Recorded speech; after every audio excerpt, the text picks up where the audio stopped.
So we have to be extra kind to him. And then after his presentation and questions, we'll hear from Andrea with her tips on green living. I will just say for next month's meeting, we have yet to secure a speaker, so please keep checking back to Facebook and our website for updates. So Robin, if hello, Victoria. There. Yeah. Great. Grace, happy. Like it's 2 a.m., so it's a great morning. So yes, very nice to be here and nice to be part of this chapter. So I'm here today to present you the climate collage, which is, and I will share you my screen and with a small presentations about a pedagogic way of understanding the climate mechanisms. And I will explain you more about the workshop that we can organize. I'm not able to share the screen right now. I just need to have the host approval. Who have the host? Like this, I can make it. Chris, can you share the screen with Robin? Yes, I've just made you host, Robin. I think I have. It works. Perfect. Yes. All right. So if you are able to see it, that's perfect. Are you able to see it, the small presentations? Yes. Okay, great. So yes, the idea about today's presentation was about the climate collage. So it's an initiative that has been created like 3 years ago in France, based on the COP discussion between governments about making a way to have people have better understanding about the climate mechanisms based on the IPCC reports. So as we know, it's very complex and it's a deep subject. So it has been done by a pedagogic way of making by collaborations, by group by 8, maximum 8% to 4. The idea is making by pictures and to find the cause and the consequences on the human activity to all the impact of the CO2 emission and about the methane and all the gas based on industry. You can have also by building or deforestation or agriculture. It will explain you all the cause and consequences to our ocean, our atmosphere, and of course the human activity. So it's based on 3 hours workshop where you will be collaborating with other participants, and it will be online because we open it online since the crisis with the COVID. And so during the 3-hour workshop, you will be able to have a global overview about what is written inside of the 1,200 page of the IPCC reports. So it's a tough thing. But from my personal point of view, I think it's very important to have a global overview and to have the major, I would tell, vocabulary and understanding about how our climate works, and after to find a concrete way to take actions. So that's why the best way, from my personal point of view, has been that game, because like this, if you are an expert or a novice, everyone is very welcome. You will be able to participate, and the host, like me, an animator, will drive you during these 3 hours of workshop to give you the knowledge and to be sure that you bring and understand the subject. To tell you a little bit more about the 3 hours workshop, it's organized by the first hour, it's mainly discussions between the stakeholders by group by maximum of 8% based on Zoom meeting at the beginning. And after, everyone will transfer to a Mural, which is another software directly on internet. And everyone will be able to work and to position all the cards of the game. And the host will drive and make it by sequences to be sure that everyone understands the cause and the consequences between all the cards. Based on that, it will be like another hour. It will be mainly the game will be produced at that time. And after that, it will be a restitutions by the facilitator, by the host, to be sure that everyone has an understanding about how it works. And at the end of the last hour, 45 minutes, I'm mainly a debrief because it will be deep in terms of knowledge. You will understand some complex and deep subjects, like how quick we need to act about climate, and what it will be the inertia about a couple of systems like the permafrost, which are very difficult to control if we increase our temperature by more than 2 degrees on Earth. So you will have clearly an overview, and I continue to tell that it's very for everyone. Everyone is very welcome to this. Already 50,000 persons in France have been sensibilized by that. Right now, we have more than 25 countries which are playing that game to be sure that we speak about the same thing when we are speaking about climate, because every country has its own role. And my personal thing is just to be sure that those type of initiatives which are being produced in France or in Europe can arrive right now in US, and we can share those ideas. And I'm sure that US person have also a lot of ideas or to produce and to make a concrete actions. So for me, it's my personal goal. That's why I spend a lot of hours and times to be sure that we can, from whatever age, because the climate collage, it started mainly at 14, 16 years old, and everyone is welcome. For younger, there is some specific collage for kids, but I will not go too much in detail. But if you want me to introduce that, I will be able to do it. What I can tell you more about that, on the picture here, you can see that normally time it's not an online version, but it's on table. So the idea is been created like this at the beginning. It was on table, it was 8 stakeholders, 8 participants who was playing all together, and everyone will bring his own knowledge about climate. And like this, everyone is a team working, and they produce their own collage. As you can see, after at the end, you have, like normal time, discussions between people at the end, just to be sure that the emotions about the knowledge and about this deep understanding are welcome for everyone. And that's why it's very important, the debrief at the end. I just continue here on a couple of things. Yes, we got multiple languages. We got Spanish as well. And the idea for in September 2020 is also to produce and to be sure that in schools we can organize some collage, not only for participants inside of Zoom, but not just on internet, but of course on schools as well. So we are very engaged in France, and I will push that idea with right now the associations, which is the Sierra Club, but then I will push that for September to the school, high schools and college. Let me tell you more about the logic and behind and what is how it works, because it's quite another way of making the pedagogy about how this system can be transferred and all this knowledge. So the main idea about the climate collage is to make it fun, because this subject is a deep subject. It's not easy to know more about that. It's very complex. So we need to be fun to stay attractive. Then it's collaborative. Everyone will bring his own knowledge. Everyone will be part of that.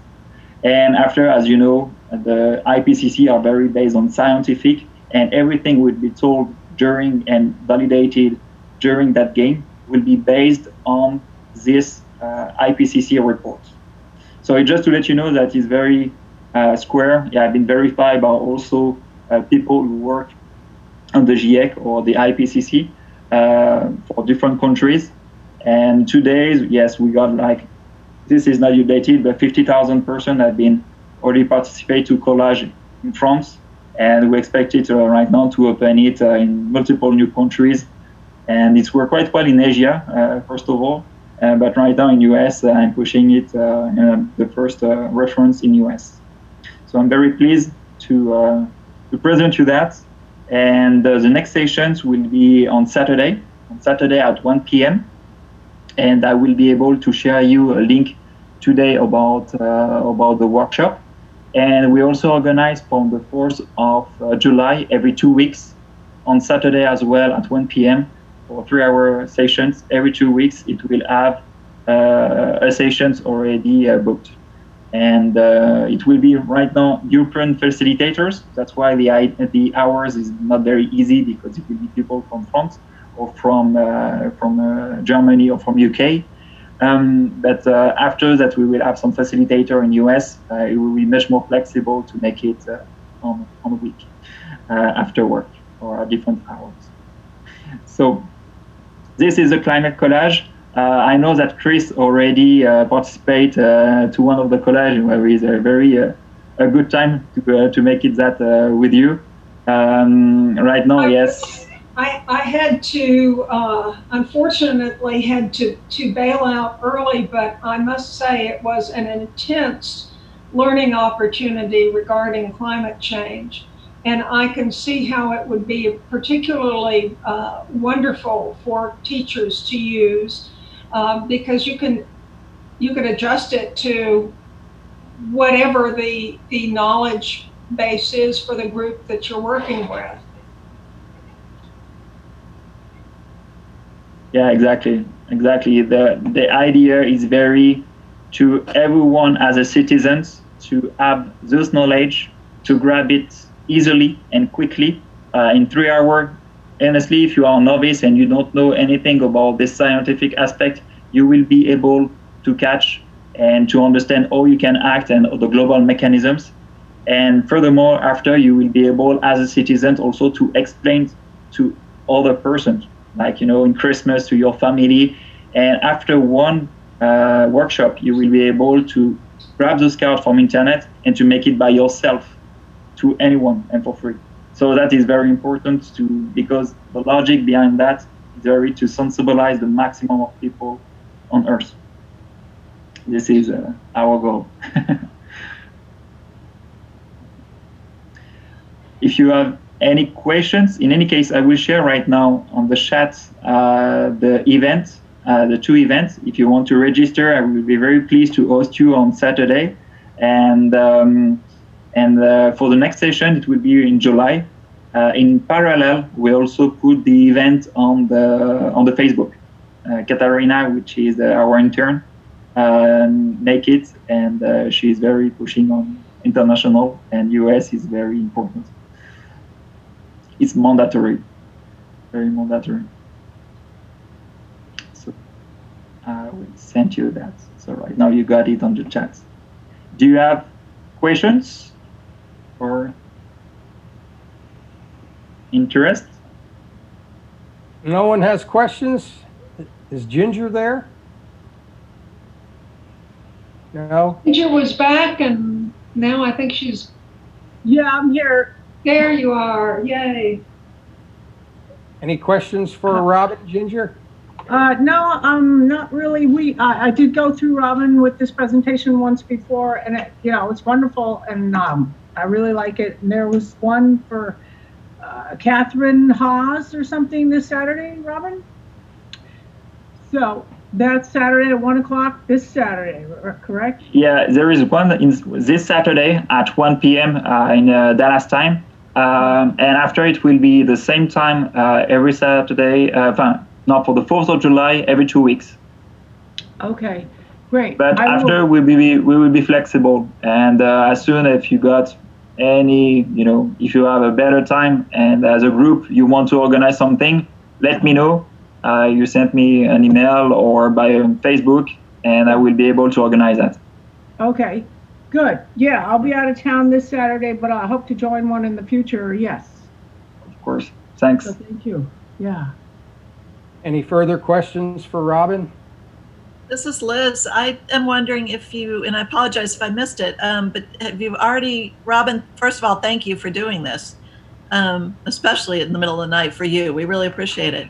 I wondered if you'd already partnered with any particular educational systems or associations, or is this more independent? So the association is a group right now of 1,000 animator. So it's a non-profitable association in France. Mm-hmm. And no, we are not linked to any education systems. The idea was in fact, it was mainly during the COP in Paris. This problem has been raised that people have difficulty to grab the knowledge quickly. And so teachers at the beginning, scientific teachers who were working in Central in Paris on mainly the engineering schools, making like pictures very quickly. And in fact, after they created that game, and they understand that it was probably the best way to make it. So I have not been grabbed by anyone, any minister or whatever. The association have been created, the patent have been put just to be sure that you have been securized as is, and no one can modulate it as he wants. And as soon as they have been secured and reviewed by people from the IPCC groups, they have been developed. And during the COVID-19, typically, it's exploded because a lot of people were available on Zoom and for making this workshop. And the internet version had been created at that moment, like during the COVID, at the beginning of the COVID crisis. And right now, we told, let's go to international, let's go directly and let's open the capability. And so everything is very fluent, work very fine. And the idea is just to arrive and to present it to all the associations. The idea is just to bring to people or associations an extra tools, just to be sure that you can use as you want with your family, with your friends, with your collaborator. You can use it as you want it to. The main idea is we need global knowledge, and like this, we will be able to have concrete actions. This is the main idea on the back of it. That's wonderful. Thank you very much. No problems. So, Robin, the informational content of the program is coming from IPCC reports primarily? Yes. In fact, the game is constituted by 42 cards. So it's the climate collage. There is a lot of different versioning. I will not enter on that, but first of all, you got 42 cards and all the information on back of it. Typically, if I speak about deforestation, 80% will come from agriculture. This information comes directly from the IPCC report, and it will be exactly that every time. That's why it has been verified before everything has been communicated. And the main thing about the game is just to identify the main link. If you speak about waste, of course, you will add a lot of extra link or perturbation of water. We will discuss on the game to make it more, simplify and be able to grab it on 3 hours. We will make it with the main link. So we will speak every time about the 60-40%, the main reasons, the main link between two actions, cause and actions. Okay. If there are no further questions, thank you very much, Robin. And you guys over there in France, you don't go to bed this early anyway, do you? No, I'm quite Latin, but 2 a.m. it's quite late. You just finished dinner, didn't you? No, I was in Dallas last week, so I'm still on the jet lag, so that's good. Okay. I had a quick question. This is Donna Deere. Hi, Robin. Thank you for being here and speaking to us. You mentioned a Facebook group. What is the name of that Facebook group? So we posted on the Dallas Sierra Club. So you will find it for this Saturday. And we also have the climate collage where you can find all the different versions. If you want to make it with a UK person, you can add Oxter and extra hours.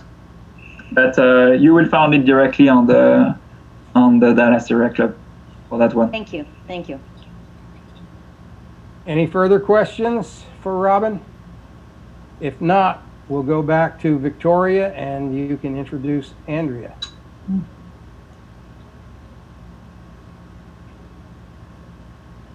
First, unmute yourself. Yeah. Can you hear me now? Thank Yes. you, Robin. Thank you so much for doing this. I really appreciate it. And thank you for the nice visit and for going over this with me a week or so ago. I really appreciate it. We will be in touch. Thank you. No And problem. so for our next speaker, Andrea, if you're there, you are up, my dear. I'm here. All right. How's everyone? We're good. So lovely to meet you in person, kind of, sort of. Well, very nice to meet everybody. And I will go ahead and share my screen here. And we'll get the PowerPoint going here. And let's see if I can make this play. How about a little introduction about who you are, Andrea? I will sure do that. So My name is Andrea Rideout, and for all of you in this area, you probably know me best from either I hosted a radio show here for a long time called Ask Andrea, and I also hosted Mother Earth News Radio for a while, a couple of years here in Dallas and nationally. And so really got into green living while I was with Mother Earth News. And after I left the radio show, I decided to open a green hardware store in East Dallas called Gecko Hardware. And it is now called Rooster Home and Hardware. When I sold it, they kept my rooster, George, and in his honor, they named the store after him. So if any of you are in the East Dallas area, be sure to visit Rooster. I usually go up about once a week myself to see George. So, and that's pretty much it. These days I'm writing a lot for Green Source DFW, and really enjoy doing that. Julie Thibodeau's the editor there, and she's wonderful. And I also am helping my son with a small vegan cookie business. So that's about it. And he, by the way, Robin, he spent a year in France, a gap year in college, and was in Amiens and just loved it. So he had a wonderful time there. Great. All right, so if we're ready to go, I'll just get you started. So we're going to talk about 20 ways to go green. And, you know, you guys are all so well educated in the green realm. I tried to find a few things that were a little bit more top level, but since I typically give this talk to folks who are beginning to go green, I hope that maybe you'll be able to at least get some refresher and maybe find some things that as you go out and about in the public, you can share with, again, some of the beginners. So one of the first things that I always recommend everybody, we used to do this a lot on our radio show, is conduct a home energy audit. So if you haven't done it yet, you can do an audit yourself. Matter of fact, if you'll email me at the end, I have instructions on how to do your own home energy audit. It's very simple. If you don't want to do it yourself, a lot of times municipalities will actually pay to have it done. I know in South Garland, where I live, they actually will pay or give you a rebate. A lot of times, various years differ, but basically the things that you're going to go through is, do you have a programmable thermostat? How's your insulation look up in your attic? Changing out your light bulbs and so forth. If you are ready to move up to the next level, the payback on getting solar panels is getting better and better as they get cheaper and cheaper. One negative, we are losing our federal and state rebates. So if you've been thinking of getting solar panels, we're at a good tipping point right now where the panels are very highly, the efficiency on them is very high, but those rebates are going down drastically over the next 2 or 3 years. So if you are thinking of doing it, might be a good time within the next year.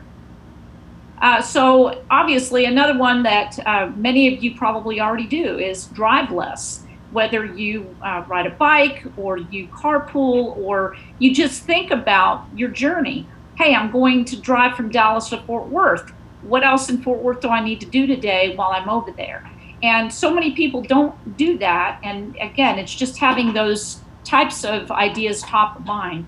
When you do get ready for a car, consider either a hybrid, an all electric, or one of the things I always tell everybody, buy an older car because they're already there. You save a lot on the manufacturing. So I'm a vegetarian and my son is a vegan. And so we don't eat any meat around the house. Truly in the house, we're basically on a vegan diet all the time. I only get a little cheese when I sneak down to my other son's house from time to time. But if you are not eating less meat, it's definitely one of the big things you can do, not only to help the client, but to help your own health. Look on Netflix these days. There's a ton of movies out about being vegan or going vegetarian, or again, Forks Over Knives, which is just an amazing film about eating less meat. It's not only good for the planet, but the animals, of course. One little note that kind of shocked me is that approximately 25,000 farm animals are slaughtered, not every week or every month, but actually every day in the United States. And that is, to me, quite a shocking statistic. That's my own cow there, by the way. That's Francie. She lives the life of Riley down in Dublin, Texas, and She's a big old baby. I raised her from a calf, and she still tries to sit in my lap, even though she's 1,200 pounds. Okay, so most of you probably have gardens already. If you don't, it's definitely one of those things that you might think about doing, and particularly while we're all locked in. What a great time to get started gardening. If you don't have room, or you live in an apartment, or maybe physically you're not able to garden, the little video that just played there is a thing called a hamama. It allows you to grow microgreens in your own windowsill, and it's just so easy to do that it's a no-brainer. It's actually also fairly inexpensive, so great gift for folks and so forth. By the way, that little garden at the bottom, that is a set that I put together for my mom. She's 89 years old, and she goes out to her little garden every single day. She's growing wonderful vegetables out there. Obviously, again, another one of these things that many of you are probably doing, but it never hurts to be reminded, is shop and eat local. If you're going to buy coffee, don't buy Folgers. Look for a local blend. If you're going to be buying those pickles, maybe hit the farmers markets, which many of them are open and have been open even through the quarantine. All these small producers are absolutely hurting very much right now. And so if you can buy local and support them, support your local restaurants, you're doing not only the local economy a favor, but the environment as well.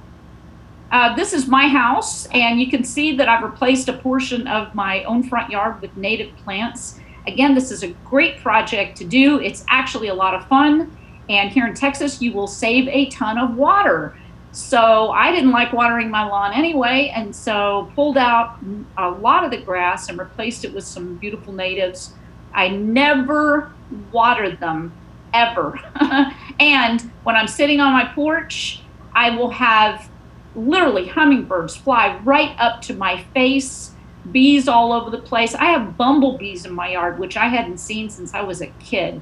So again, it's a wonderful way of attracting wildlife to your yard, and it's a fun, neat thing to do. And one of the nice things for me is that several of the neighbors now have followed suit and done something similar. Even my neighborhood, at the end of our blocks, they've put in a native bed at the end of every street. So I am thrilled to be a little of an influencer.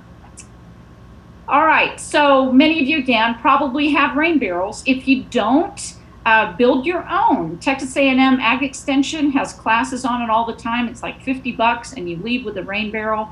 If you don't want to build one, I can recommend this company here that makes them in, where is it? Stephenville, Texas. And they sell them at Whole Foods. I know Rooster Home and Hardware sells them. They're made out of old pickle and olive barrels that we bring over from Italy and Spain. When they get here, those barrels used to go into the landfill. They actually took those beautiful hard plastic barrels and shredded them into little miniature pieces of plastic, and then would haul them to the landfill. Now this company takes the barrels, makes rain barrels out of them, and they're really good quality. So I can highly recommend them. If you're in Dallas, which most of you, it sounds like you are, try a compost program like Turn. If you don't want to send your compost out, of course you can just throw it out in the backyard. You know, people make such a big deal about composting. The truth is, throw it under your shrubs. I mean, anywhere in your yard, you can start a compost heap. It doesn't have to be fancy. And all the myths about, oh, it's going to draw wildlife. Don't put meat in your composter if you don't want to draw wildlife. That's my only tip on that. Okay, of course, save water anywhere that you can. If you've got that running toilet, you would be shocked at the hundreds of gallons of water that you waste in a month from a leaky toilet. Same thing with the drippy faucet. One of my favorite gifts to get for family and friends is water bottles with the filters in them. So when they're out on the trail or they're at the office, they have filtered water right there, so they're not using bottled water. And just about everybody should have a water filtering system in their home. Many of the filters these days, by the way, if you'll look at them carefully, can be broken down and recycled. The filtering media can be composted. And of course, we just got our composter set up, so they can be composted and then plastic recycled. Many of the companies are moving that direction, and if you pressure them, hopefully every one of them will. This little product here, Taste, is one of my favorite products in the country right now because so many people are using plastic coffee pods. Literally billions of them are ending up in landfills every year. They're going to last for years and years, potentially decades. Taste is one of the first companies to come up with 100% biodegradable plastic coffee pods. So it's a bioplastic that completely breaks down in just a few weeks. Even the little silver packets there that the pods come in are bioplastic, and it completely breaks down. So if you're going into the office every day and they're still using plastic coffee pods, it's just a wonderful product to turn them on to. At your house, where it's a little easier to use something that you have to wash out, these cotton filters are awesome. They're made here in Texas. It's called the Coffee Sock, and it works just like any other coffee filter, except you use it, rinse it out, keep 2 or 3 of them around the house. They're cheap, like $5 each. They last virtually forever, made out of organic cotton. So they're really great. Any questions yet, by the way? Nope? Everybody good? Okay, we'll keep going then. All right, so again, if many of you haven't tried it yet, making your own cleaning products is super easy. You take baking soda, lemon juice, a little detergent. I also will use salt. When you have your iced tea and you're squirting that lemon into your tea, sprinkle some salt on it and wash the sink out with it. It's amazing, and it works better than a Brillo pad. And then you can throw it out in the composter or run it down the disposal, and it will actually help clean your disposal. So if it's a situation like the office where you can't make your own cleaners, certainly encourage everybody to minimize chemical waste by using some of the eco-friendly cleaners that are on the market right now. They're really wonderful, and there are dozens of companies that are either coming out with new products or they're already out. There are even wipes now that are completely biodegradable. So like now with the COVID virus, everybody's wanting to use the wipes. Check out the ones that are biodegradable. Again, you use them, throw them in the composter, or if they do go in the landfill, they're going to break down in no time. So I was so impressed, and I've been to several Sierra Club meetings. I've met many of you many times at volunteer things that are going on around the area. But if you also are looking for other volunteer opportunities, I am a Texas Master Naturalist, and we do things like put in butterfly gardens, do stream and river cleanup, plant trees, those kinds of things, a lot of education at the fair and so forth. And again, that's all administered through Texas A&M Ag Extension, so my little plug for them. But if you're wanting to do more, maybe you have a little more time on your hands and you're looking for some other things to volunteer for, it's a really great group. And I'll tell you what, you talk about educational, like your climate collage, going through that class, that 12-week class, I've never learned more in my life, and I've made friends that I'll have until I die. So one of my other favorite things to tell everybody is buy less stuff. You know, when I was a kid, and the way we all grew up is, boy, the one who dies with the most toys wins. Now I almost feel just the opposite. Man, if I could just get rid of all this junk. And so everyone, I mean, to me, that's one of the biggest messages. I know all of you feel the same way that I do. When you walk into Walmart, you walk into Target, you look around and it's like the landfill that's about to happen. Because where are all of those things going to end up? They're going to end up in the landfill. Most of them are not made to recycle. They can't break down, and it's so frustrating. So again, when little Johnny says, hey, I want that toy, or I want that teddy bear, do you really need it? It's going to end up in the landfill. And I'll tell you what, kids these days, they're smart. If you explain that to them, they'll say, oh, I don't want it then. All right, so this is my son's company. Again, another shameless plug. My son's a young college student at UTA, and he started a vegan cookie company.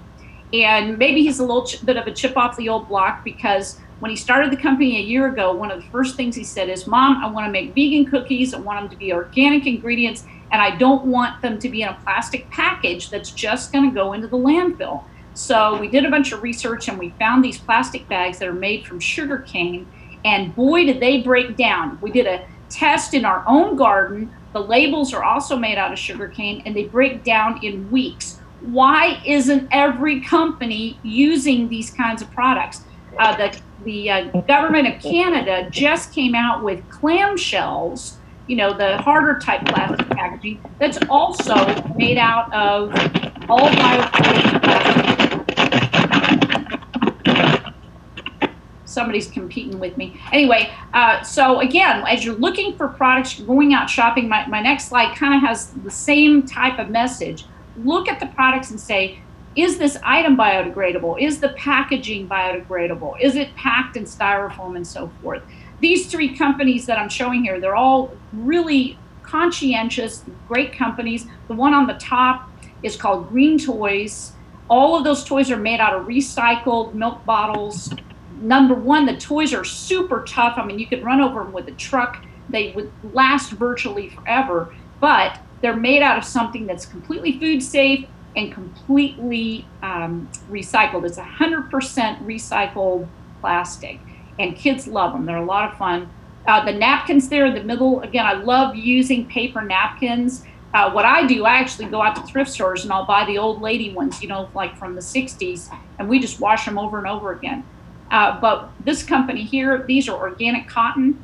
You can, again, when the napkins wear out, it gets a couple holes in it, you throw it out in the composter because they're going to naturally biodegrade. Same thing with the Bass comb there. Number one, it's going to last 25 years, but when it does break or one of the, you know, teeth breaks off there, it's just made out of bamboo. Where does it go? Out there in that composter. If you are, say, involved in a school or maybe at the office, there are so many things that can be recycled that I see in the trash can, and I know you guys do too, and it's just frustrating as heck. TerraCycle's one of my favorite companies. They will take back so many things that normally would be considered not recyclable. These little squirt bottles on the right that all the new mommies and daddies love for their kids. I see them. You go to any preschool these days, every kid has got one in their lunchbox. They are almost impossible to recycle, except TerraCycle takes them back and they turn them into new plastics that can be completely made into something else. So if your school or your office doesn't have a TerraCycle bin, it's certainly something to look at. They are terrific. And of course, most people don't realize, maybe you do, but your neighbors and friends might not, that all kinds of batteries, like out of that old Ryobi drill, those can go back to Home Depot and Lowe's. Lowe's will take back Home Depot's brand and Home Depot will take back Lowe's brand. Same thing with CFL light bulbs and LEDs.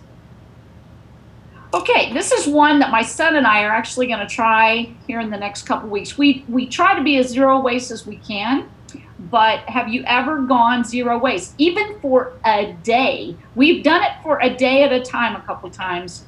It would be so cool if everybody in the Sierra Club could try going zero waste for a week. And if you're successful, maybe try a week after that. Maybe put it on Facebook. Let's talk about it in the media. I think it would be a lot of fun, and what an impactful statement it would make.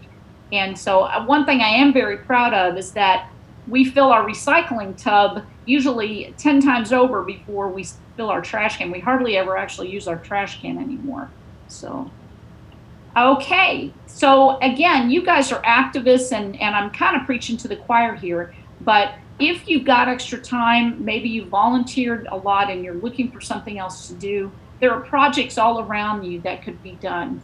Maybe start some type of neighborhood recycling co-op. Again, the hard to recycle products that your church or your school might not realize, a compost pickup cooperative, or a neighborhood garden. And if you do a neighborhood garden, you're going to produce so much, you won't be able to eat it all. And the people that participate usually can't eat it all. And so it's a wonderful way to get extra produce that you can donate to a food pantry. And then on the activism side, again, you guys are the ones I always see at these events. But if you haven't been out lately protesting, shaking things up, maybe consider running for office yourself and influence people to create positive change. Again, just the few faces that I saw, I recognize that I see you guys when I'm down at City Hall or whatever. Y'all are the ones in the front lines. So I'm a little preaching to the choir there. One of the things I do want to recommend, though, is I hear this from a lot of my friends, even master naturalists will be out volunteering or whatever, and I'll take a couple pictures and I'll throw them up on Facebook. And I'll say, hey, aren't you going to put this on social media? Oh, I don't want to brag. No, people, everybody thinks I talk about this stuff too much. Au contraire, go ahead and brag. Tell everybody, hey, I cleaned up down at the Trinity River today. Hey, I had an organic, eco-friendly lunch from the Healthy Hippie out in Fort Worth today. Let everybody know, what are you eating? What are you cooking? Where did you go? What kind of car are you driving? If you got an ability to influence, tell them about it, because you'd be surprised how many people, it's just like my neighbors. I said, I put in my native garden. I thought everybody probably thinks it looks terrible. Oh no, they didn't. Within 3-4 years, I saw them dotted all over the neighborhood, and then the neighborhood itself did it at the end of the street. So those are the kind of things that we can do, and we can influence people. And as I was told many times by the editor of Mother Earth News, if you see a friend even make a tiny change, gosh, for heaven's sakes, make a big deal about it. Her favorite saying was, I try to get my friends just to reuse plastic bags. If you can get them to use a plastic bag twice, you're saving half the amount of plastic bags that are being manufactured. So all those things that folks do, and whether they get a little wrong or not is okay. It's like Meatless Monday. I'd love no one to eat meat on the entire planet, but I know that's not going to happen. But gosh, if we could get people just to go Meatless Monday, well, that saves about 15% of the meat that's being eaten worldwide. So great ideas. And if you are not already subscribing to Green Source DFW, these are the kind of things we talk about all the time. Again, I want to do a call out for my editor, Julie Thibodeau. She's amazing. And you'll get wonderful tips. It's completely free. It's just greensourcedfw.com. And of course, we're also on Facebook. And for anybody who wants my contact info, there I am with my rooster, George. And it's just Andrea@askandrea.com. And keep an eye out for my book. I'm working on a book right now about backyard chickens with my buddy Jeff Raska from Texas A&M University Press. So if you like chickens, we'll give you the full scoop. It's called, Do I Need a Rooster to Lay an Egg? Anybody know the answer? No, you don't. That's right. You don't. But when I give talks on chickens, that's the #1 question. Well, how do I have eggs? Well, I can't have a rooster. Well, guess what? All right. Well, thank you, everybody. And if you have any questions, I'm happy to answer them. Liz Whelan in chat asked, what's the name of the company that has the cotton napkins you showed? Do they? You know what? I think those are from Anthropology. I'm pretty sure. And Anthropology, surprisingly, has a lot of eco-friendly products. Sierra also gave a shout out about the class that you mentioned. She's taking it, and she's in it now. Yeah. Oh, the Master Naturalist? Yeah. It's wonderful. And I don't know who this is, but someone's asking about those nasty plastic grocery bags or is saying they make great kitchen trash liners. They do. And actually, so my son has this cookie business, and we just started making cookie dough. And because it sweats, we needed to come up with some way of putting it in a plastic bag. And I just found completely compostable plastic takeout bags. And again, I have to wonder, why isn't everyone doing this? It's not that hard. I mean, a simple Google search, and we found them. We are even putting ice packs in, and the ice packs are completely biodegradable, 100% natural, in a plastic line, or the outer pack is made out of a bioplastic that completely biodegrades. Now, granted, 5 years ago, you couldn't find this stuff. So it's these wonderful young innovators like Robin and, all over the world, the young guy up in Canada that's doing the plastic clamshells. It's incredible what they're coming out with these days. So I applaud these young folks. Again, in chat, Donna says, Keep Flower Mound Beautiful is collecting plastic grocery bags. Oh. When they have enough, they will be recycled into a park bench. The local library has a collection site for the bags. That's fabulous. I have some. And the reason I do is because I usually would take them up to the Walmart neighborhood market. We have in the corner of our kitchen what we call our bag of bags, you know, because, you know, whatever we might open that was in a plastic bag. So we would save them.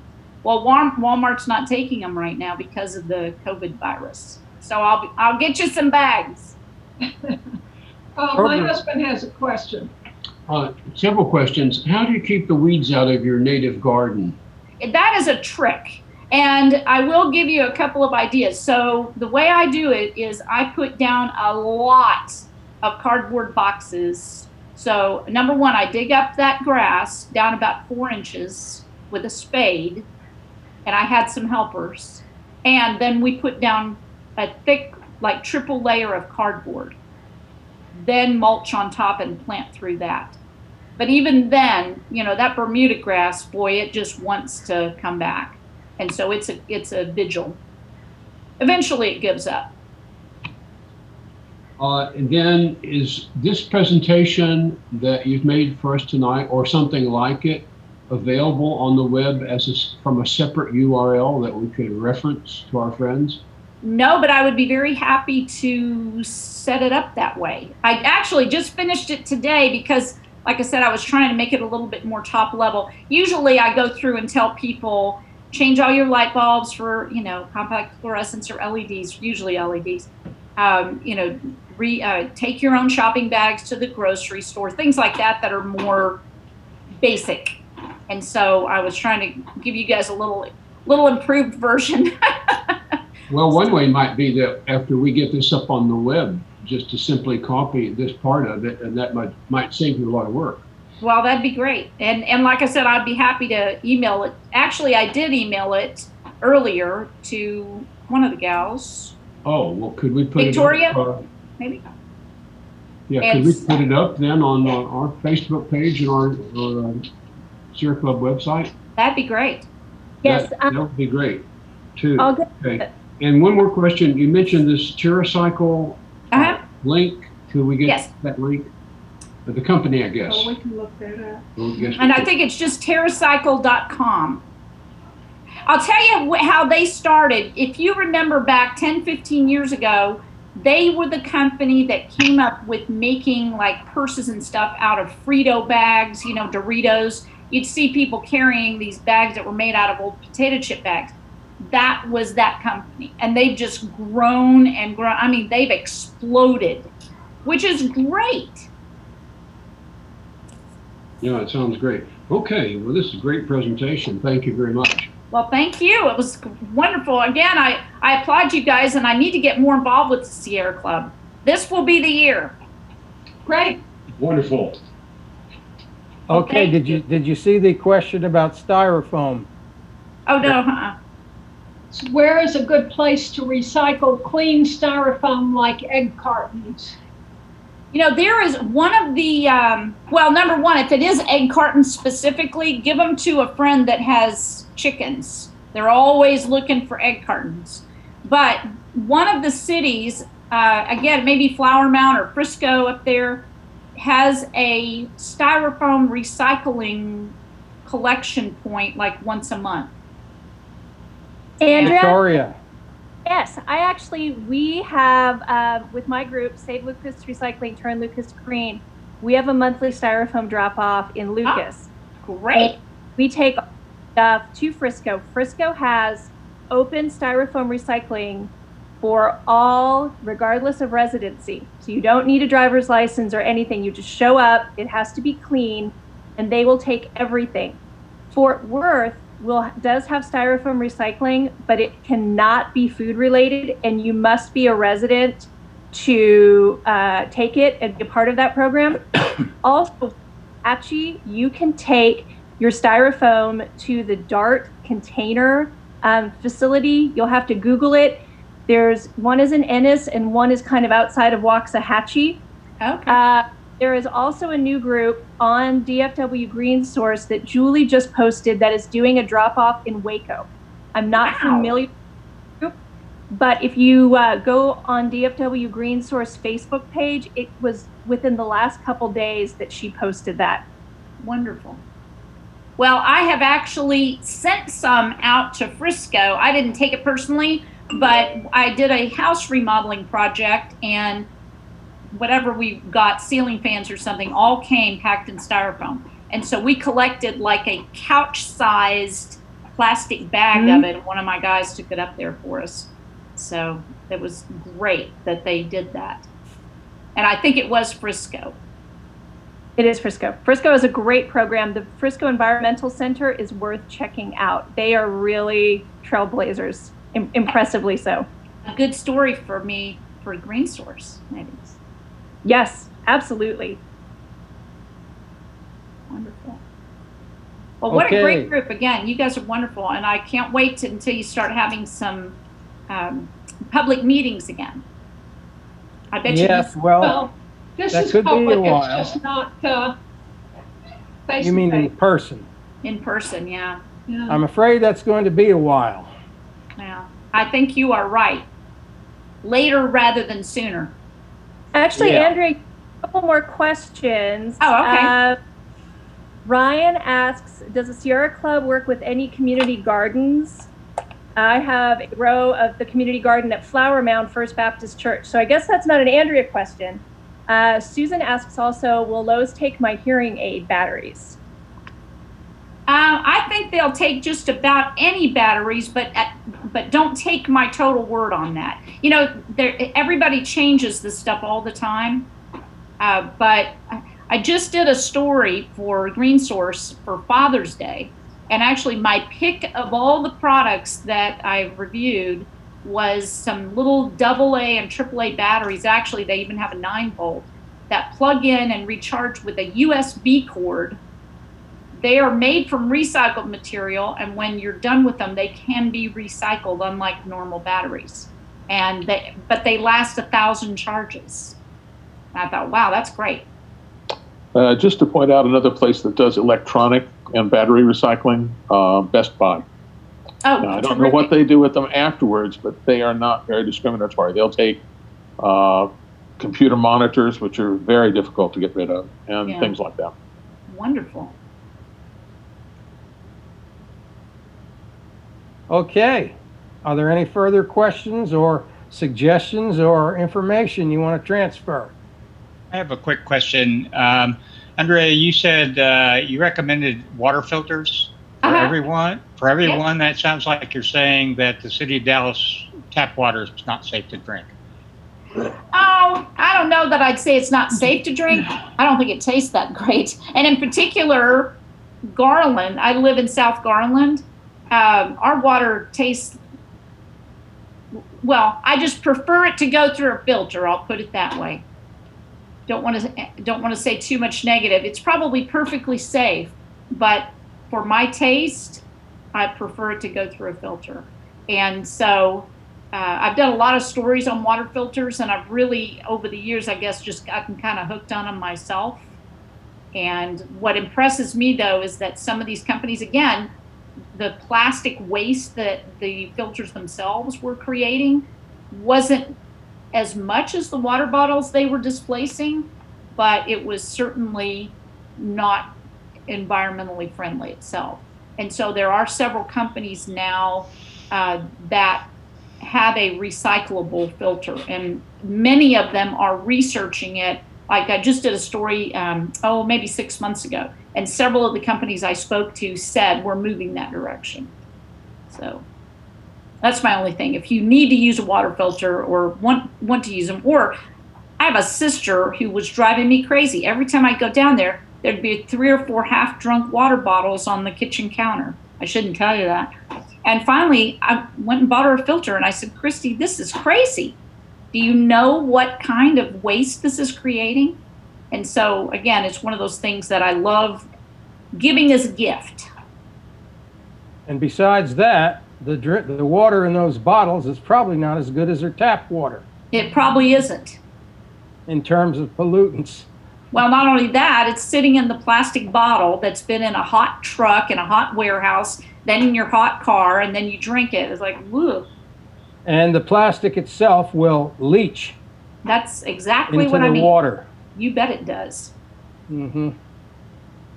Okay. So what else do we have to say before we adjourn our meeting tonight? Anybody want to say anything? I've got one. Waterfilters.net has under sink filters that you can put a little tap spout on your kitchen sink, and you can get better than bottled water out of it. It'll take your city water and run it through a carbon filter, and then actually you can get different grades of filters, and then you're not carrying cases of bottled water home, wasting the plastic and paying higher than gasoline prices for your drinking water. Absolutely. So I think those run about 20 or 30 bucks, and they last a year or two, depending on the volume you run through it. So I put one of those in a long time ago. I never was a proponent of the bottled water anyway, and I agree with the fellow that says that the tap water is safe. It's just that in summer in Plano, I can get, during the algae bloom, I can get a certain amount of skanky flavor, and it takes care of that. So I'm very happy with that. And well, and one of the source on our Facebook page so that we can advertise that. We have a big need for that in South Dallas, where it seems like almost everybody uses bottled water, which a lot of people shouldn't have to spend their money, or no one should have to spend their money doing that. And we need to start a publicity drive down there with something that can replace that. It sure sounds like this could do it. So please post that on our Facebook page. Well, you can type it, if you have the links handy, you can type it into the chat, and we'll save that and share it. I'm going to type one into chat for you that's called TAP, and it mounts on your faucet. Here, I'll type it here if I can spell. There we go. It's actually made in England, and they have a couple of different varieties, but they're about maybe $40–50, but the filter itself is completely replaceable and it's completely compostable. So that's one that it has come out in the last year, brand new company. And again, they had that same frustration. They loved the idea of not using bottled water, but they didn't like throwing the filters in the trash.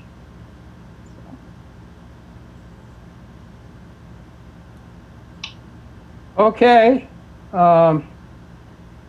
Anything else, anybody? Because we're about to adjourn the meeting. This is Liz. Liz, I just have a question. I'm curious. The comments that were all in the chat that are some good information and good links and everything, is that saved in the recording or Zoom recording, or because it occurred to me about the recording, but I am going to save it in case it's not in the recording. Okay, well. And I just copied and pasted it, but it just occurred to me that'd be good information to just put like a little recap on our homepage website after the meeting. Thank you. Okay, what else? Say, Dan, if I could have just a moment, wanted to let everybody know, in case you are interested in being politically active for the environment, the Sierra Club Independent Action, SCIA, is running Battleground 2020. I don't know if we have people who are aware of it, but for those of us who want to be politically active at a time when particularly people like me, old, can't get out and do things like canvassing and do the in-person, they're running a number of programs where you can work directly from your home, from your computer, from your iPad, and reach voters. You can do it more personally. They have a caller where they're allowing you to call people. They have a letter writing campaign, which is very interesting, where they give you form letters, you personalize the form letter, and then provide an envelope and a stamp, and they'll all be mailed out in October. They're trying to reach 1 million people. And they have a texting set up where you can just simply text people. The goals are slightly different for each one. Like in the calling, they're only having you call people that are likely supporters. So that although you can get an occasional Trumpy who wants to, badmouth you, then you just cut them off. But mostly you're finding people who You're just helping them understand the policies that they need to support. So if people are interested, they can go to sc.org/GOTV.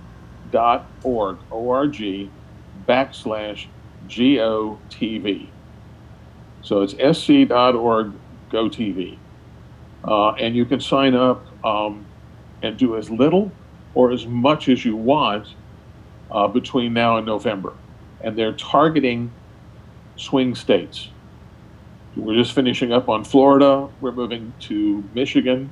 There's a meeting tomorrow. They have training and they have support meetings to help you if you're interested. So I just wanted to let everybody know about this if they want to be politically active for the Sierra Club. And it's, like I said, it's sc.org/GOTV.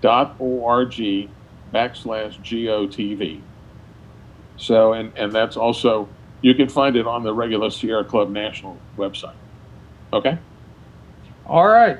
David Griggs, are you present? No. I haven't seen him come in. Well, the Sierra Club is politically active. We have a political committee. John, do you know David Griggs? Very well. Very well. Okay. So does he know about this program? Does he know about this? I haven't actually talked to David about this specific program. I've just kicked it off a little over a month ago myself. This is run not by the Sierra Club. We have to split these things up. There's the Sierra Club Foundation, which is a non-profit. There's the Sierra Club. This is Sierra Club Independent Action, so that you can say different things when you do it. I assume that David knows about this, but I haven't talked to him about it. Okay, well, we'll find out what David knows about it. All right, if there's no further comments, then we're about ready to adjourn the meeting.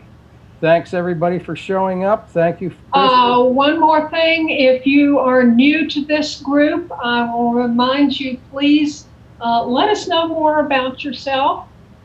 In the chat, we have the link to our interest forms. Okay, thank you for hosting, Chris, and I'm signing off. Good night, everybody. Thank you, everyone. Thanks for coming. Good night. Especially thanks to the speakers. Yes, great. Yes, of course. Night, everybody. Goodbye. Bye.